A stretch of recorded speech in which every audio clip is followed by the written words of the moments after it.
আপনারা জানেন যে রাষ্ট্রের যে তিনটি অঙ্গ, নির্বাহী বিভাগ, আইনসভা এবং বিচার বিভাগ, এবং আমাদের বিচার বিভাগকে স্বাধীন করা, স্বতন্ত্র করা, নিয়ন্ত্রণ মুক্ত করার দীর্ঘদিনের বিভিন্ন ব্যক্তি, গোষ্ঠী এবং আমাদের আইনজীবী সমাজসহ প্রত্যেকের যে দাবি, তার এক এক ধাপ করে অগ্রসরের সর্বশেষ ধাপ হচ্ছে এই যে সুপ্রিম কোর্টের স্বতন্ত্র সচিবালয় প্রতিষ্ঠা সংক্রান্ত অধ্যাদেশ, যেটি গতকাল 30শে নভেম্বর 2025 গেজেট আকারে প্রকাশিত হয়েছে।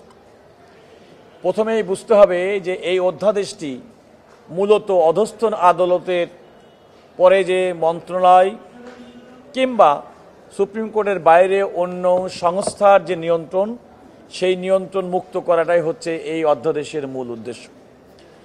এই অধ্যাদেশের উদ্দেশ্য সম্পর্কে বলা হয়েছে, অধস্তন আদালতের তত্ত্বাবধান, নিয়ন্ত্রণ ও শৃঙ্খলা বিধান সংক্রান্ত বিষয়াদি যথাযথরূপে পালনের জন্য এবং বিচার বিভাগের স্বাধীনতা কার্যকরভাবে বাস্তবায়নের জন্য একটি স্বতন্ত্র সচিবালয় প্রতিষ্ঠা করিবার উদ্দেশ্যে প্রয়োজনীয় বিধান প্রণয়নকল্পে প্রণীত অধ্যাদেশ। এবং এই অধ্যাদেশ পূরণের ক্ষেত্রে আমাদের সংবিধানের 109 এবং আমাদের সংবিধানের 116 অনুচ্ছেদ অনুযায়ী স্বতন্ত্র স্বাধীন বিচার বিভাগ করার যে সাংবিধানিক বিধান, সেটাকে সুদৃঢ় করা, একই সঙ্গে আমাদের সংবিধানের 22 অনুচ্ছেদ অর্থাৎ রাষ্ট্র পরিচালনার অন্যতম মূলনীতি স্বাধীন বিচার বিভাগ প্রতিষ্ঠা, সেটিও কিন্তু আমাদের আজকের এই যে বিষয়াবলী, আজকে যে স্বতন্ত্র সচিবালয় প্রতিষ্ঠা, তার জন্যে একটা সহযোগী এবং আমি মনে করি পরিপূরক একটি অধ্যাদেশ জারি করা হয়েছে। আপনারা জেনেছেন, ইতিপূর্বে আমাদের বিচার বিভাগকে স্বাধীন করার জন্য বাংলাদেশে একটা ঐতিহাসিক মামলা মাজদার হোসেন মামলার রায় হয়েছে।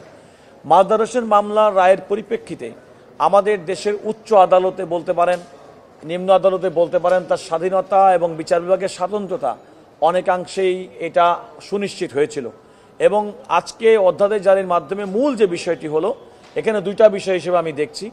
একটি হচ্ছে, এটি যেমন স্বতন্ত্র সচিবালয় করে দীর্ঘদিন পর্যন্ত অধস্তন আদালতের বিচারকদের বদলি, শৃঙ্খলা, তাদের প্রমোশন, সমস্ত কিছু যে মন্ত্রণালয়ের সাথে ছিল, সেটি এখন সুপ্রিম কোর্টের অধীনে চলে আসবে। অর্থাৎ সুপ্রিম কোর্ট এবং আইন মন্ত্রণালয়ের মধ্যকার যে দ্বৈত শাসন, তার একটা অবসান ঘটবে, এটা আমি বিশ্বাস করি। আরেকটি বড় বিষয় হচ্ছে যে এই অধ্যাদেশের মাধ্যমে বিচার বিভাগের প্রধান হিসেবে মাননীয় প্রধান বিচারপতির যে আর্থিক সক্ষমতা, 50 কোটি টাকা পর্যন্ত স্বতন্ত্র আর্থিক সক্ষমতা প্রদান করা হয়েছে। এর বাইরে যদি যাই তাহলে সেটা হয়তো রাষ্ট্রের একনেকে গিয়ে অনুমোদন হতে হবে। কিন্তু এটাও কিন্তু একটা বিরাট ব্যাপার। অর্থাৎ একটা স্বতন্ত্র রাষ্ট্রের 3টি অঙ্গের মধ্যে সবচেয়ে গুরুত্বপূর্ণ অঙ্গ বিচার বিভাগ, যে বিচার বিভাগের দায়িত্ব হচ্ছে রাষ্ট্রের অন্য 2টি অঙ্গ, নির্বাহী বিভাগ এবং আইনসভা, তাদের কার্যক্রমকে যারা চেক অ্যান্ড ব্যালেন্স করতে পারে, পর্যালোচনা করতে পারে, রিভিউ করতে পারে, সেটি হচ্ছে বিচার বিভাগ। সুতরাং আমি এই 3টি বিভাগের কোনো বিভাগকে ছোট করে দেখতে চাই না।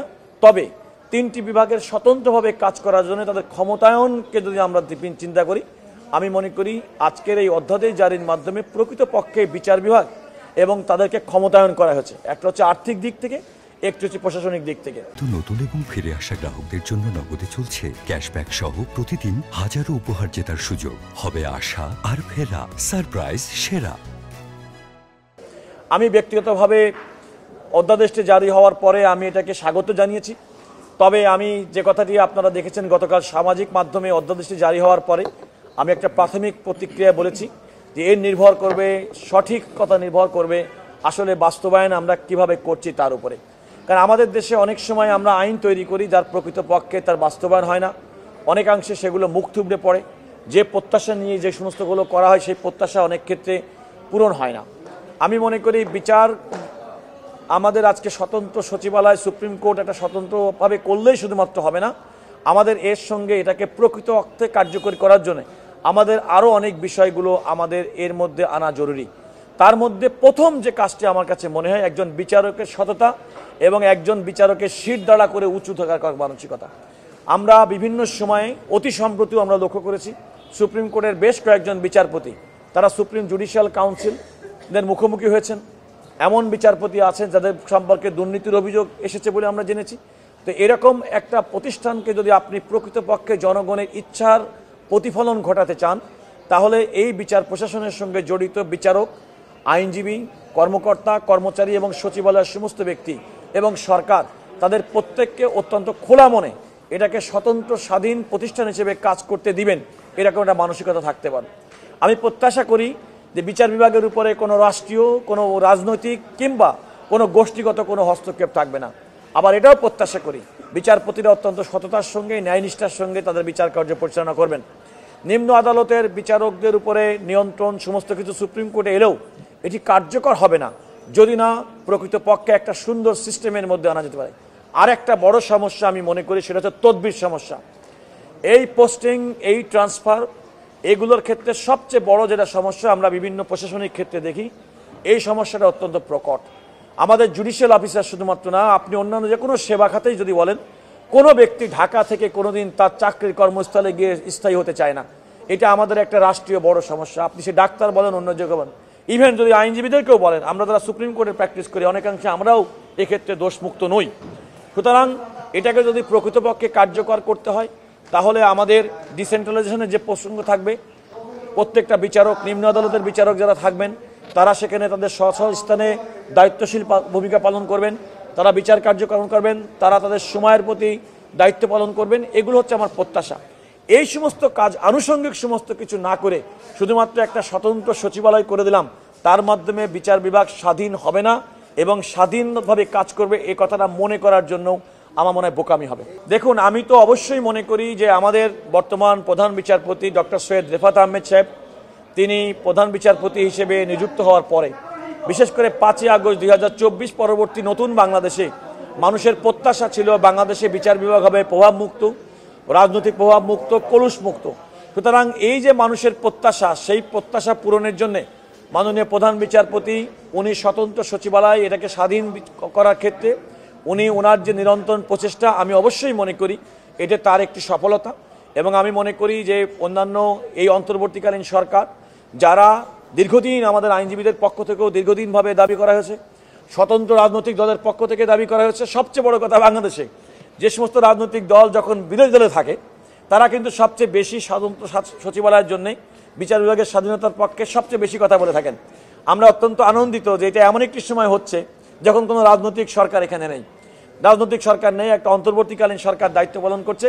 সুতরাং সেক্ষেত্রে বলা যায় যে বাংলাদেশে ক্রিয়াশীল প্রত্যেকটা রাজনৈতিক দলও অবশ্যই এই মুভটাকে, এই সিদ্ধান্তটাকে, এই উদ্যোগটাকে অবশ্যই তারা সাধুবাদ জানাবেন, স্বাগত জানাবেন, এটা আমার প্রত্যাশা। দেখুন, মানুষের যে কোনো ভালো কাজের তো আশঙ্কা মানুষের মধ্যে থাকতেই পারে। আর বাংলাদেশে আমরা এমন একটা প্রক্রিয়ার মধ্যে গেছি, আপনার যে কোনো ক্ষেত্রে ধরেন সন্তান তার মাকে দেখতে আসছেন, কেন আসছেন না, এগুলো নিয়েও তো অনেক মানুষ নানা রকম গল্পগুজব তৈরি করে। এটা দুর্ভাগ্যজনক।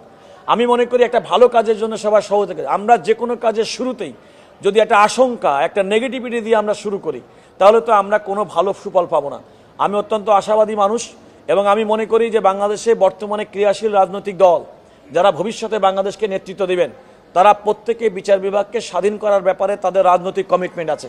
আমি যদি বাংলাদেশের বড় রাজনৈতিক দল বিএনপিকে বলি, বিএনপি তার 31 দফা যে কর্মসূচি, সেই 31 দফার কর্মসূচির মধ্যে অন্যতম দফা হচ্ছে স্বাধীন স্বতন্ত্র বিচারালয় প্রতিষ্ঠা করা, বিচার বিভাগের স্বাধীনতা সুনিশ্চিত করা, বিচার ক্ষেত্রে বিচারকের কর্মে নিয়োজিত ব্যক্তিদের স্বাধীনতা সুনিশ্চিত করা, দেশের বিচার প্রশাসনের সুশৃঙ্খলা এবং শৃঙ্খলা ফিরিয়ে আনা।